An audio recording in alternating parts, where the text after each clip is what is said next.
నమస్కారం. యూట్యూబ్ ప్రేక్షకులకు నమస్కారం.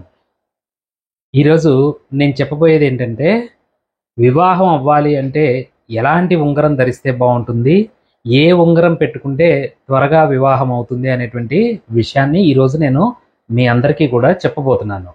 అసలు వివాహానికి సంబంధించే నేను ఎక్కువ వీడియోలు తీయడానికి గల కారణం ఏంటంటే, ఈరోజు వివాహం కోసం ఎంతోమంది ఎన్నో రకాలుగా ఇబ్బందులు పడుతున్నారు.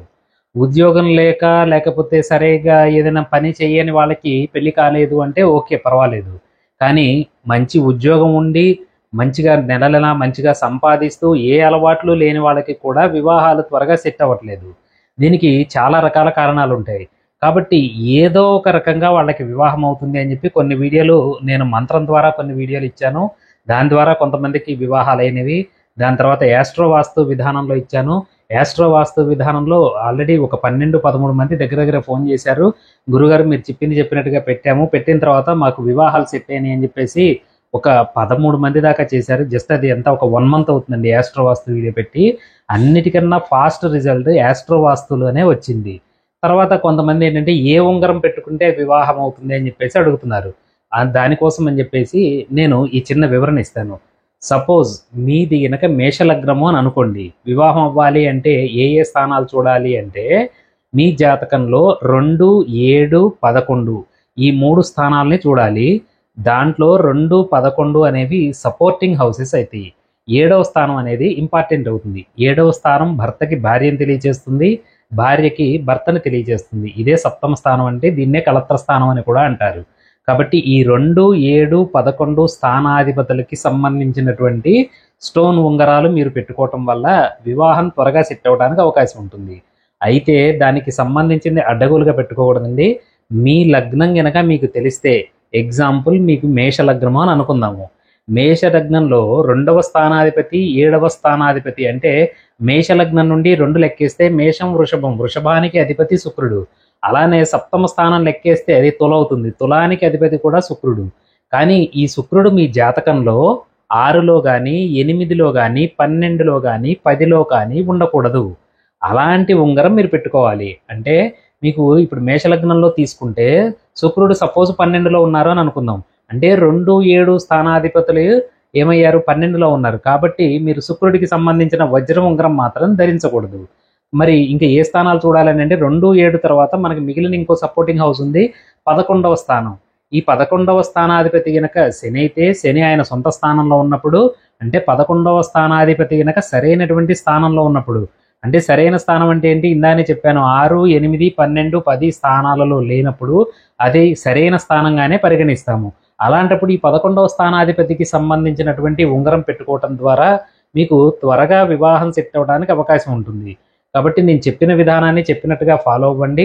ఒకవేళ కనుక మీకు ఇలాంటి ఏమైనా ఐడియా లేదు, లగ్నాలు వీటికి సంబంధించిన ఐడియా లేదు అంటే నా ఫోన్ నెంబర్ పైన డిస్ప్లే చేస్తానండి.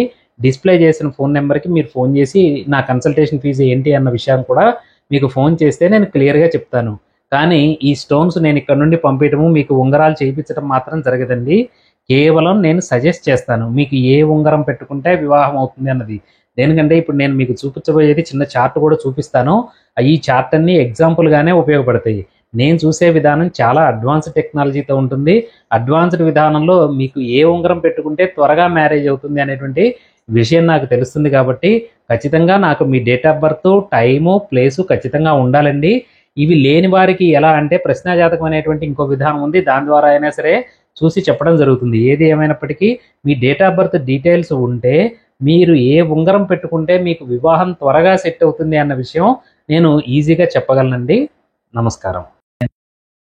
ఇక్కడ చూడండి, ఇది లగ్నం మేష లగ్నం, ఏఎస్సి ఎసెండెంట్ అని రాశారు. ఎసెండెంట్ అంటే లగ్నము అని అర్థము. ఈ లగ్నం నుండి 2వ స్థానాధిపతి పైగా 7వ స్థానాధిపతి, ఈ 2, 7 స్థానాలకి అధిపతి శుక్రుడు అవుతారు. ఈ శుక్రుడు చూడండి 12లో ఉన్నారు. కాబట్టి ఎట్టి పరిస్థితుల్లో ఇలా జాతకం ఉన్నవాళ్ళు శుక్రుడికి సంబంధించిన వజ్ర ఉంగరం అనేది ధరించకూడదు. మరి నెక్స్ట్ ఏ ఉంగరం ధరించాలి అంటే 2వ స్థానం 7వ స్థానం అయిపోయిన తర్వాత మనకి మిగిలింది ఏంటి, ఈ 11వ స్థానం ఉంది. 11వ స్థానం ఏంటి అంటే కుంభం, కుంభానికి అధిపతి శని, ఆయన సొంత స్థానంలోనే ఉన్నారు. కాబట్టి ఈ 11వ స్థానాధిపతికి సంబంధించిన ఉంగరం, అంటే శనికి సంబంధించిన ఉంగరం, అనగా నీలపు ఉంగరం ధరించాలి. అలానే ఇంకొక ఎగ్జాంపుల్ చార్ట్ చూపిస్తానండి. ఇక్కడ చూడండి, ఇక్కడ వచ్చే వరకు ఇది మిథున లగ్నం, ఎసెండెంట్ అని రాసిన చూసారా, ఇది మిథున లగ్నం.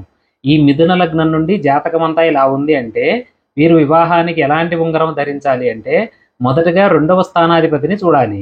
అంటే ఎసెండెంట్ నుండి 2వ స్థానం కర్కాటకం అవుతుంది. కర్కాటకానికి అధిపతి చంద్రుడు అవుతారు. ఈ చంద్రుడు ఇక్కడ 8లో ఉన్నారు కాబట్టి 2వ స్థానాధిపతి ఉంగరం పెట్టుకోకూడదు. నెక్స్ట్ 7వ స్థానాధిపతిని చూడాలి. 7వ స్థానాధిపతి ఏమవుతారు అంటే ధనస్సు. ధనస్సుకు అధిపతి గురుడు. ఈ గురుడు 6లో ఉన్నారు కాబట్టి వీళ్ళు గురుడికి సంబంధించిన కనక పుష్యరాగం ఉంగరం కూడా పెట్టుకోకూడదు. 2, 7 స్థానాధిపతులు 2 కూడా ఒకటి 8లో ఒకటి 6లో ఉన్నాయి కాబట్టి పెట్టుకోకూడదు.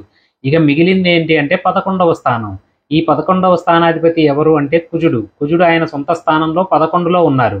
అంటే 6, 8, 12, 10 భావాలకి సంబంధం లేదు కాబట్టి కుజుడికి సంబంధించిన పగడ ఉంగరం పెట్టుకోవడం ద్వారా వీరికి వివాహం త్వరగా సెట్ అవుతుంది.